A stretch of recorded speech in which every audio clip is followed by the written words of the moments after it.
Welcome back, ladies and gentlemen, to the 1987 Supermod. I'm your host, as always, Brad Drake, and this is my AWA save.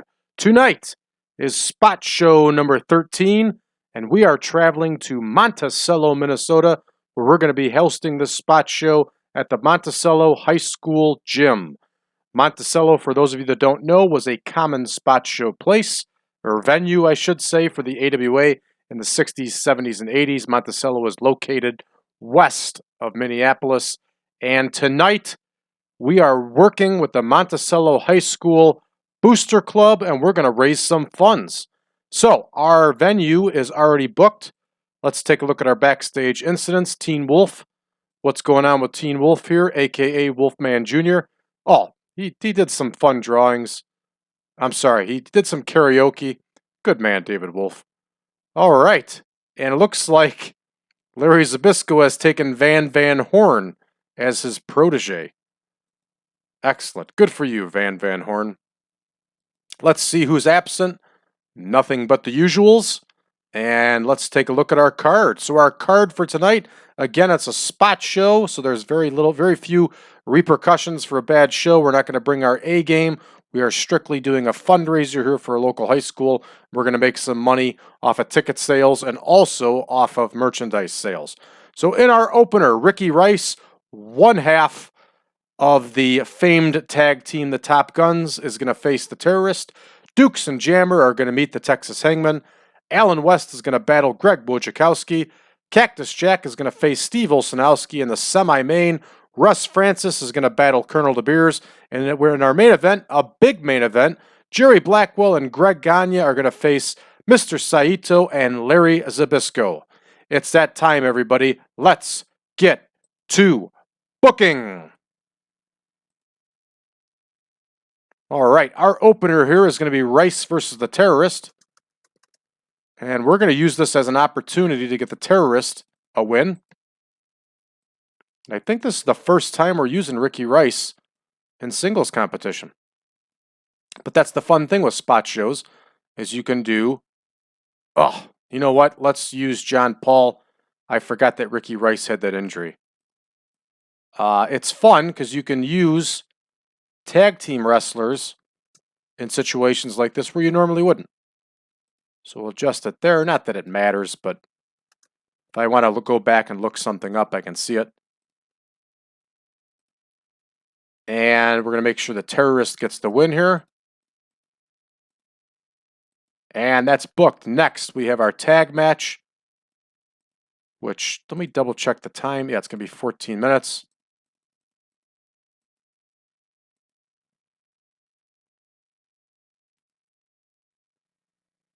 And there's the Texas Hangmen.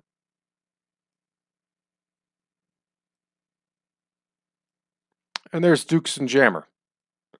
And we're going to leave this one open-ended. Doesn't matter to me who wins. Normally, I would make the Texas Hangman get the win there, but with the heel getting the win in the opener, we'll leave that one up to chance. We have the potential to have 3 heel wins in a row here, which isn't necessarily good, but it's not the end of the world. It's a spot show. All right, West versus Wojokowski. And this one also goes 14 minutes. We'll double check that real quick. Yes, 14. I like doing spot shows. They're fun. Breaks up the tour a little bit. And it's realistic. It's exactly what the AWA and other promotions did. All right, Greg Wojokowski is going to get the win here. And of course, he's going to get the win with his manager interference here. Wojokowski has been doing very well for us since he came in. He's also managed by Don Carson, the same as the Texas Hangman, so it makes sense to have him on the card. Next is Cactus Jack versus Steve Olsonoski. And Olsonoski has also been doing a lot of tag matches with us, so it's nice to break things up for him here. And there's Cactus Jack. And there is Steve Olsonoski. And we're going to give Steve Olsonoski the win. Hopefully both those men have the stamina for it. They should. This one, Francis may not, but we're going to find out. All right, Russ Francis is going to face Colonel DeBeers here. This one goes 18.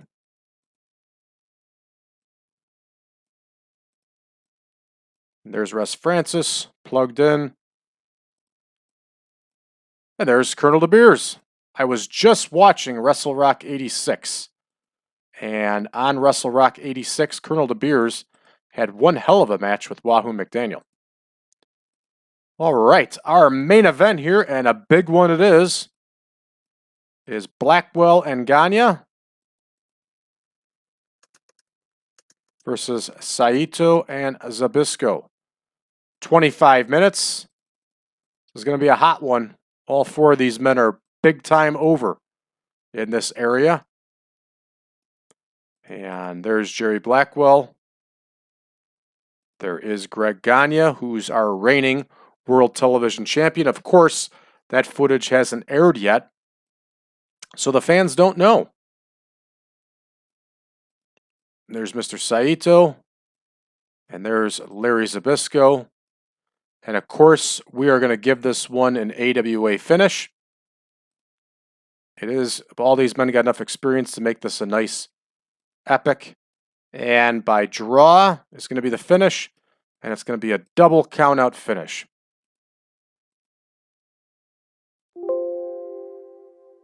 All right, Vern Gagne. And we're ready. 111 minutes here, our normal time. Let's go ahead and start the show here and see how things work out for us. All right, 28 for the opener. Red text of doom. And let's make a note of that right now. Granzig, who is the terrorist, is using the pile driver. So we got to change his finisher. The pile driver, I believe, is the default finisher for a brawler. I'm pretty certain that's how it works. Next, the Texas Hangmen get the win over Dukes and Jammer.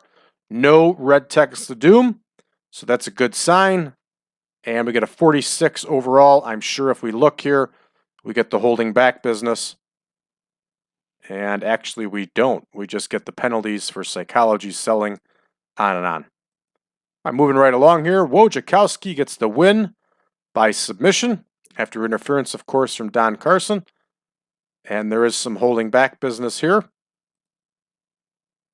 And Cactus Jack versus Olsonoski nets us a 63. Not bad at all. Again, the penalty is holding back. Next segment. Let's see if... Well, that's good to see that Francis was able to make it. There was no issue with stamina, so that's terrific.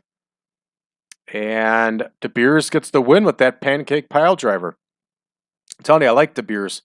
I think he was a heck of a wrestler. I'm reading Len Denton's autobiography right now. Len Denton, better known as the Grappler, and he talks about how smooth DeBeers was in the ring and how easy he was to work with in the Pacific Northwest Wrestling out of Portland, where DeBeers wrestled under his real name, which was Ed Wiskowski, I think. All right, moving right along here to our big main event. And our big main event nets us a 78, which is a little surprising with this high of scores. But nothing surprises me anymore in TEW. So it's the holding back business, which I think is BS. But my opinion doesn't go very far. So let's see what this one gets us overall here. That's the finish we were looking for. It was a double count out. Nice 25-minute match. 1,100 crowd. So this is a nice little card for a spot show.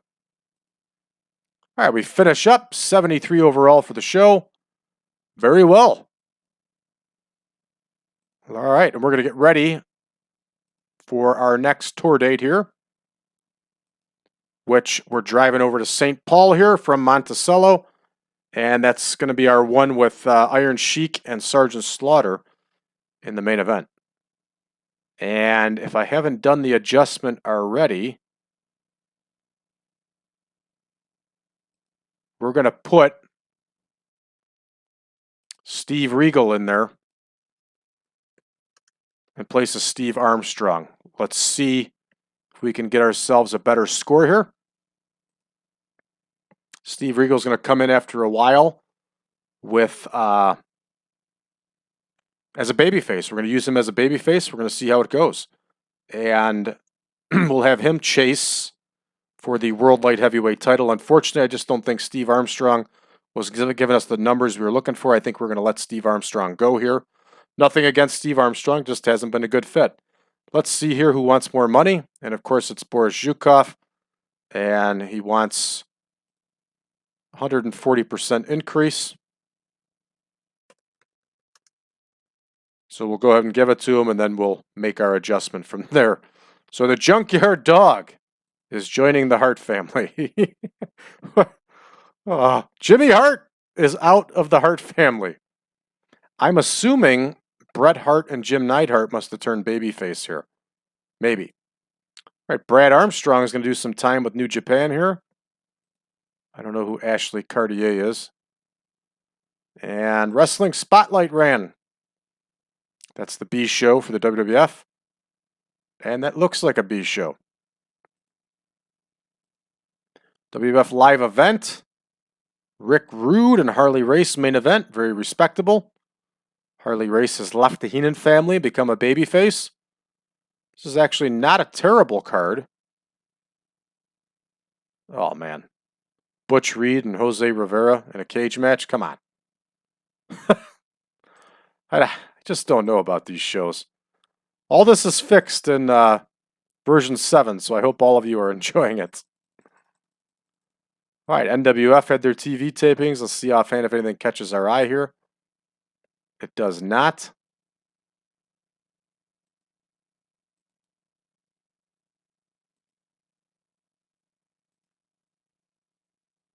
DC Drake is the NWF Heavyweight Champion. He beat Bruiser Brody. That's not going to happen.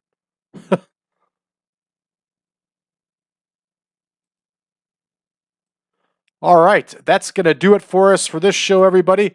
We're going to be back in action with our next tour date, which is tonight in the game. And again, we briefly went over the card. And let's take a look at Steve Regal here and make sure that everything's set with him and that he's ready. He is, except for his old school heel gimmick, and that really doesn't matter. So we're gonna see how things go with Steve Regal. And remember, he's a middleweight, but we allow middleweights under the light heavyweight title to challenge for the light heavyweight title. It's the same rules as junior heavyweight. That's the way they had it. So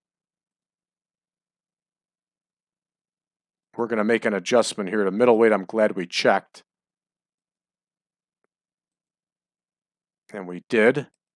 So that's it, folks. We'll be back tomorrow with tour date number 122, which is going to bring us back home in St. Paul. And I look forward for having you tune in for that episode. If you haven't done so already, please hit that subscribe button, give us a like, and share our video with your friends.